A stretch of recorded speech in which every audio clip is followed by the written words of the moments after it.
Hey beauties, welcome back to my channel for this colorful summer makeup tutorial using the new eye campaign from Chanel.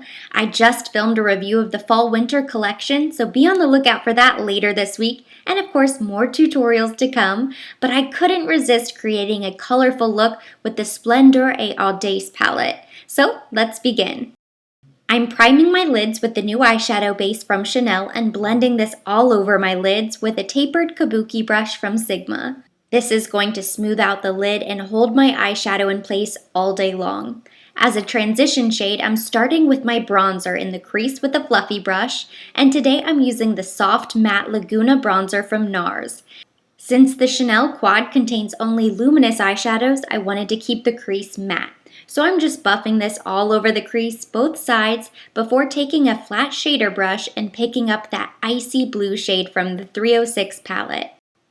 The flat brush is going to help me apply the color only where I want it, as opposed to a fluffy brush. So I want to contain the color to the inner lid up to the crease and the outer lid up to the crease.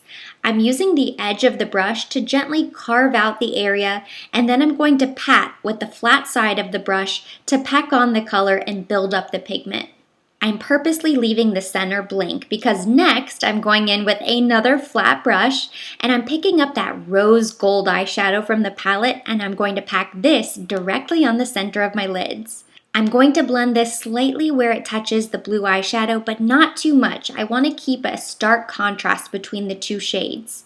I'm even going to use my finger to really pop the center. This eyeshadow is one of my favorite colors that Chanel has created recently. I really wish it was sold as a separate single shadow because it's so beautiful. I went back in quickly to touch up the blue eyeshadow and just to ensure that both shades are vibrant. And you can take your time and really go back as many times as necessary, but once you're happy with the lid, it's time to blend out the crease just a little bit to keep it nice and smooth.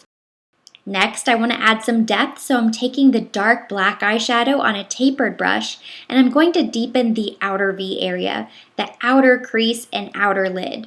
Slowly building up the color, but being careful not to completely cover up that blue shadow. Once I've packed on enough of the black, I'm going to blend it all out with a more compact brush, just so it doesn't get too smoky or spread out too far. I want to keep the dark shadow kind of contained to that outer V, but still no harsh lines. I'm going to go over everything one last time with my original fluffy brush before dusting away all of the fallout from my cheeks and starting with my face makeup. I'm going in first with the Guerlain Black Bee Honey Balm. Since I recently did a peel for my skincare routine video, my skin needs some extra hydration.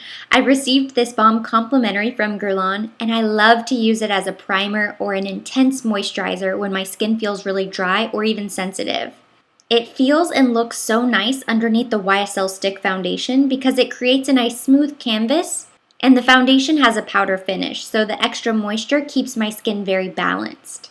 Before foundation, I'm going to quickly color correct with the green Touche Éclat Neutralizer from YSL.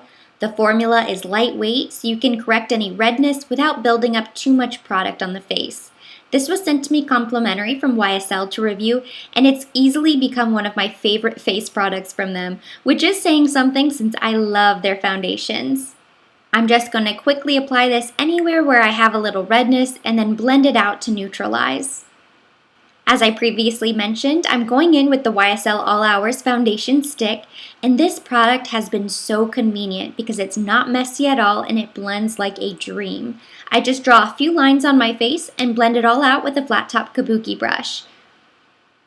It has a nice even coverage. It's not too powdery, but it will dry down to a matte finish. And I have a full review of this foundation on my channel, so I will link that to the end of this video in case you're curious to watch.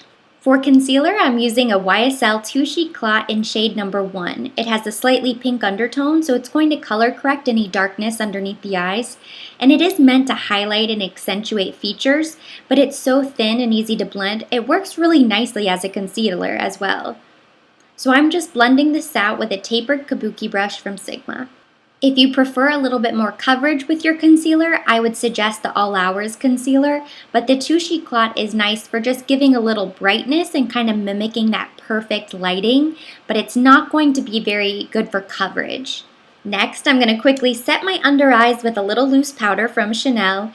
It is by far the best loose powder on the market, bar none. It's so finely milled, it looks silky, it never looks cakey. And then I'm going to warm up my face with a little bit of that soft matte Laguna bronzer from NARS. I'm using my giant powder brush from Chanel and blending this all over my cheeks, chin, jawline, temples, and hairline, everywhere that I would contour, keeping the center of my face light and bronzing all of the outside. For blush, I'm using the Le Beige Cream Blush Stick from Chanel in shade number 21. I'm using a duo fiber powder brush just to pick up the product and blend this out on the apples of my cheeks, just to keep it nice and soft and natural. To highlight my face, I'm using the Becca Shimmering Skin Perfector in Prismatic Amethyst to play off of the blue jewel-toned eyeshadow. Becca sent this to me complimentary to review, and I love the unique pinkish purple hue of this highlighter. Even though the color is soft, it definitely grabs attention and reflects light, but it works well with this look since I'm clearly not going for overly natural. To fill in my eyebrows, I'm using the Anastasia Beverly Hills Brow Definer, and then I'm taking the Nude Eclat Stilo A Contour Stick from Chanel, and I'm using that to highlight my brow bone and inner corner of the eye. I love the convenience of this cream stilo, and the color is perfect for easily highlighting the face, even though it could also be used as an eyeshadow, eyeliner. It's a multiple, so it's a very versatile product. To finish the lower lash line, I'm going to mimic the same colors we used on top. So with the smaller precision brush, I'm picking up that icy blue eyeshadow and I'm applying that to the inner corner area and then outer lower lash line, keeping the center completely blank. Once I've built up the color, I'm going to go in with that rose gold eyeshadow and I'm going to pop that right in the center, directly underneath where we placed it on the upper lid. When I'm finished with the lower lash line, I'm going to line my top lash line with a black liquid eyeliner before going in with mascara. And today I'm using a new one, for me at least. It's the Shock from YSL. This mascara is intended for intense drama and volume. YSL sent this to me complimentary to review, and as much as I love the formula, it's not very easy to apply to the lower lash line. I still really love this mascara and the end result, but I think in the future I would probably just save this for my top lashes for lots of drama and volume, but then go in with something else for my lower lash line. For lipstick, I wanted to stay neutral, so I went in first with Adrian, the Rouge Coco Lipstick 402 from Chanel, one of my favorite pinky nudes. But it needed a little bit more color, so I went ahead and topped that off with the YSL Tint and Balm shade 6 to add a touch of pink. I love the YSL lip products because they all contain mango butter, so it's a hydrating treatment as well as color. YSL sent this to me complimentary as well to review, and I absolutely love the Tint and Balms. They are perfect for a sheer wash of color, especially in the summer when it's hot and we're also dehydrated. But also just the packaging is always beautiful. It looks like jewelry. It just screams luxury. And that completes the look.